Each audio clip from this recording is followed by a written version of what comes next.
Draco Malfoy and the Depths of the Mind by Draco will hear about this. Chapter 6. Rooms that can procure everything you want and still show you what you don't wish to see.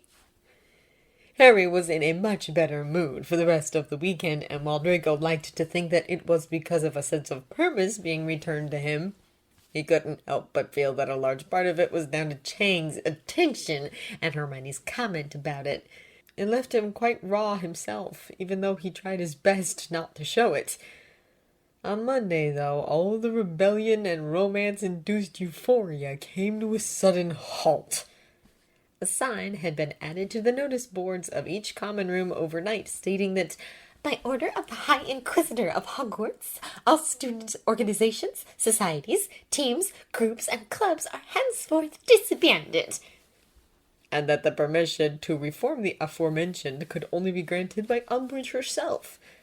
Draco cursed under his breath as he read the notice over and over.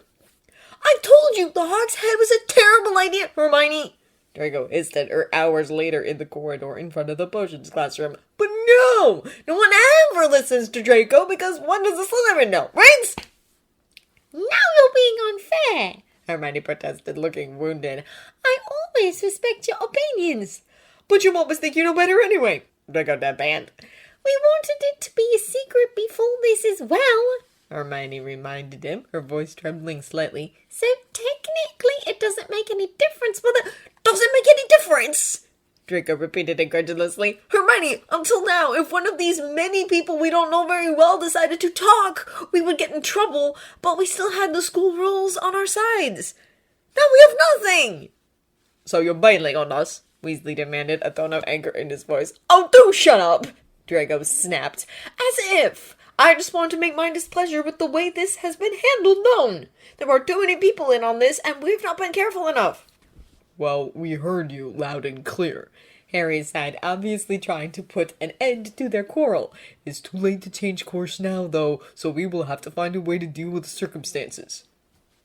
Draco gave him a sour look, but kept further comments to himself. Umbridge's announcement wasn't the only excitement of the day, though. Hedwig returned from a journey from Sirius with clear signs of having been attacked. Harry had brought her to Professor Grubbly Plank for the teacher to take care of her, but it was obvious that the attacker, most probably Umbridge, had been after the letter Hedwig had been carrying and had possibly read it. In which case, the contents that Sirius would be fire-calling the Gryffindor common room that very night may have leaked. Of course, there was no way of letting Sirius know and aborting their plans. Even if, say, Aquila could reach Sirius in time, there was no telling whether he would be intercepted too. So there was nothing to do but wait for the night to come and hope for the best. And indeed, after an almost sleepless night on Draco's side, he was filled in on just how close of a call it was. "She knew he was there," Harry told him grimly over a walk on the grounds. "She kinda grabbed for him in the fire, but Sirius was quicker." "Thank Merlin," Draco breathed. "He shouldn't try calling again. I know it must be hard being cooped up wherever he is, but he mustn't put himself at risk like that." "I get the feeling he's not very good at keeping safe," Harry muttered. "Well, I know someone with the same condition," Draco snorted. "I call it Gryffindorism." "Ah. Harry rolled his eyes. "I'm serious, though. He's unhappy because he doesn't feel useful, and that makes him reckless. I'm worried." Draco sighed and lightly bumped his shoulder against Harry's. "You've got so much to worry about already," Draco pointed out. "I bet Sirius would hate knowing he's another point on your list." "I can't help it," Harry shrugged. "He's all the family I have left. Well, the only one who likes me, anyway." "If I've learned one thing in the last couple of years, Harry," Draco frowned, "is that family, like everything else in life, is a matter of perception. I used to think it's all about blood and marriage bonds, but it's really not. Look at my father and me. Look at Sirius and my mother, or her sister Andromeda. That's blood, and still so much went wrong for the wrong reasons. And then look at you and the Weasleys. A family is what feels like home, Harry, and that's not just Sirius to you." Harry smiled at that, a warm, soft smile that made his green eyes smolder, and he reached out to entwine their fingers. Draco tried very hard not to melt. It was already the very next day that Harry suddenly came up with an idea for the perfect location for their secret study sessions. Apparently, Dobby had tipped him off to the existence of a room in Hogwarts that would change its appearance at will and conceal itself from intruders if the user so wished. "The room of requirement?" Draco repeated, eyebrows furrowed. "I never heard of it. Why isn't such a room better known?" "How many people know all of the castle's secrets, really?" Harry shrugged, enthused. "But it's perfect for our purposes. Umbridge won't be able to get in unless she knows exactly what we use the room for." "Which I still have my own thoughts about, but alright, let's just go on assuming everyone is perfectly trustworthy and keeps their silence," Draco mutters. "It will be fine," Harry told him, clearly unconcerned. "Tonight at 7 will be the first meeting. Make sure to be there early. I'll need you for the setup and stuff." And so Draco met the 3 Gryffindors about 15 minutes to 7 in front of the tapestry depicting Barnabas the Barmy's foolish attempt at training trolls for the ballet. Harry told them to walk past that tapestry 3 times, all the while focusing on the thing they wished for, aka what the room was supposed to look like when it appeared. Draco hadn't really put a lot of thought into what they would need, but he pictured a wide space with helpful devices and good security.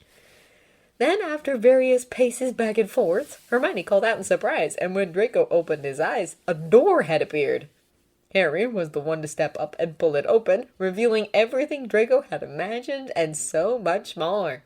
The room was spacious, held enough cushions in its center for everyone to take a comfortable seat, or fall should they attempt stunning spells.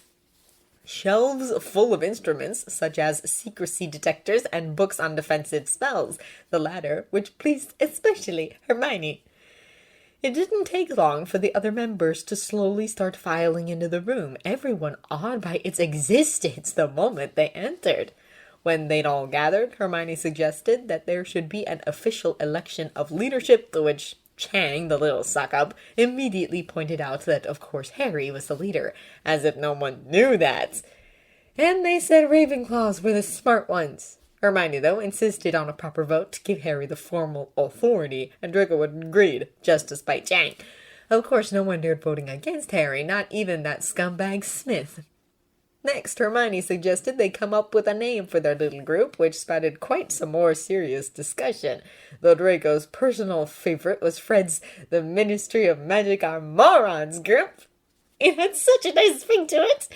They ended up settling on Ginny's suggestion, Dumbledore's Army, DA for short, which Draco had to admit was quite badass and in Fudge's face. Harry then started them up with Expelliarmus, dividing them into pairs to practice the spell.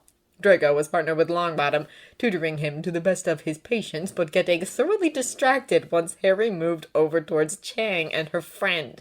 He couldn't hear what they were saying, being too far away, but he could see from afar how embarrassed and red-faced they both looked, and it made his stomach drop. He only directed his eyes back to Longbottom when his wand soared out of his hand and the Gryffindor boy cheered. Harry called them all back to attention a little past 9, settling their next meeting for the following Wednesday and closing the session. He sent all the members off in little groups, checking that they had free passage via the map until it was only him, Hermione, Weasley, and Draco left in the room. "That was really, really good, Harry!" Hermione raved, and the answering smile on Harry's face was brighter than anything he had shown them this year. It made Draco feel terribly guilty for feeling so subdued himself. "Yeah, it was!" Weasley called, none of them noticing Draco's lack of enthusiasm, and Draco was thankful for it. "Did you see me disarm Harry?" "Only once," countered Hermione, and as they bickered, Draco told Harry under his breath, "I'll take off too. Great lesson, Harry." "Thanks." Harry beamed. "I'll see you tomorrow." "See you." Draco nodded, forcing himself to smile before heading for the door, leaving the Gryffindors behind. The smile fell from his face as soon as the door fell closed behind him. He hadn't really been head over heels with the idea of this secret club from the beginning. He'd let Hermione talk him into it more than anything, and now, if he was honest, he kind of regretted convincing Harry of it, which he knew was selfish of him. Harry seemed happy with how things had turned out. He had a purpose and a chance to spend time with the girl he fancied. And he wanted Harry to be happy, didn't he? Except he didn't want him around Chang. Maybe Draco was being nasty and bitter, but She didn't deserve Harry. She wasn't good enough for him. Only that wasn't up to Draco to decide, was it? And then there was the fact that he still didn't trust half of the people in Dumbledore's army.